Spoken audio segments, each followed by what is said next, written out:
নমস্কার, 5:05 নিয়ে আমি অতনু রয়েছি আপনার সঙ্গে। ভোট শেষ, এবার অপেক্ষা রেজাল্ট আউটের। এবারও রেকর্ড, ফের সরকার গঠনের দাবি মমতা বন্দ্যোপাধ্যায়ের। বলছেন 26-এ 226 পার করবেন, দাবি করছেন তৃণমূল নেত্রী। শুনুন। আমি আমার কর্মীদের কাছেও খুব কৃতজ্ঞ, যারা জীবনপণ লড়াই করে অনেক অত্যাচার সহ্য করে সেন্ট্রাল ফোর্স এবং এখানকার ফোর্স সবার যৌথ অত্যাচার সহ্য করেও টোটাল সমস্ত machinery government of India, prime minister, home minister থেকে শুরু করে পুরো গভর্নমেন্ট অফ ইন্ডিয়া এবং 19টা রাজ্যের বিজেপি নেতাদের এবং অর্থ ভাণ্ডার, শক্তির ভাণ্ডার, বন্দুকের ভাণ্ডার নিয়ে যারা বাংলার মানুষকে জব্দ করতে চেয়েছিলেন, জব্দ তারা কিন্তু ভোট বাক্সে হয়ে গেছে। আমরা 230ও পেয়ে যেতে পারি, 226 ক্রস করবো 2026-এ। মানুষ যে বিপুলভাবে ভোট দিয়েছে, আমার তাদের প্রতি পুরো ভরসা, বিশ্বাস, আস্থা আছে। আমাদের মামাটি মানুষের সরকারই আমরা গঠন করছি এবং করব। নিশ্চিন্তে থাকুন, নিশ্চিন্তে শান্তভাবে সংযতভাবে থাকুন।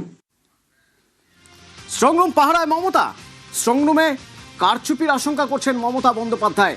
সেক্ষেত্রে কর্মীদের স্ট্রংরুম পাহারার বার্তা দিলেন তৃণমূল নেত্রী এবং বললেন নিজেও তিনি পাহারা দেবেন। আমাদের কর্মীদের এবং মানুষকে সাথে থাকতে, যাতে কাউন্টিংয়ে সবাই সমানভাবে আজ থেকে পাহারা দেয়। দরকার হলে আমিও আমার এলাকায় পাহারা দিতে নামবো। দিনের বেলায় কর্মীদের রাখুন, রাতের বেলায় নিজেরা থাকুন, পাহারা দিন। আমি যদি পাহারা দিতে পারি, আপনারাও পাহারা দিতে পারেন। রাত জাগুন।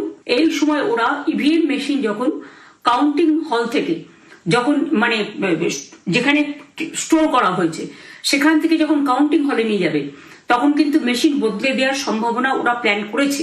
সুতরাং নজর রাখতে হবে যাতে কোনো রকম নেগলিজেন্স না হয়। লাস্ট অব্দি আমি যতক্ষণ প্রেস কনফারেন্স করে না বলবো, ততক্ষণ কেউ কাউন্টিং টেবিল ছাড়বেন না। এবং মনে রাখবেন যে টেবিলে যেটা কাউন্ট হয়, তারপরে ওরা কম্পিউটারে আপলোড করার সময় সেটাকে চেঞ্জ করে দেয়। মানে আমাদেরটা দিয়ে দেয় বিজেপিকে, বিজেপিটা দিয়ে দেয় আমাদের। সেদিকেও নজর দিন, সতর্ক থাকুন। এবং আমি নিজেও কাউন্টিং হলে হানা দেবো, কারণ আমি অ্যাজ এ ক্যান্ডিডেট যেতেই পারি, সেরকম সব ক্যান্ডিডেট বসে থাকবেন। এরই পাশাপাশি বাহিনীর অতি সক্রিয়তার নিন্দা করলেন। বাহিনীর বিরুদ্ধে অত্যাচারের অভিযোগ, মহিলা শিশুদের অত্যাচার করা হয়েছে, মহিলাদের উপর, শিশুদের উপর সেই অভিযোগ।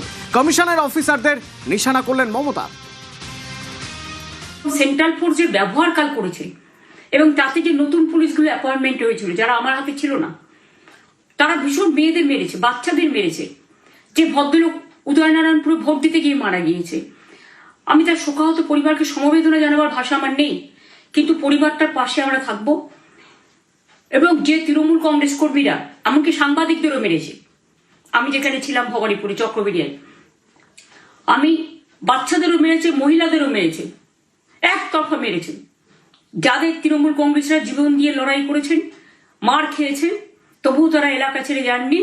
অনেককে ইচ্ছে করে অ্যারেস্টও করা হয়েছে, যাতে তারা এজেন্ট হিসেবে কাজ করতে না পারে। বিশেষ করে ভাটপাড়া, জগদ্দল, নোয়াপাড়া, এরকম অনেকগুলো জায়গা আছে। এমনকি আমাদের এখানেও ভবানীপুরে সারা রাত ধরে রেড হয়েছে।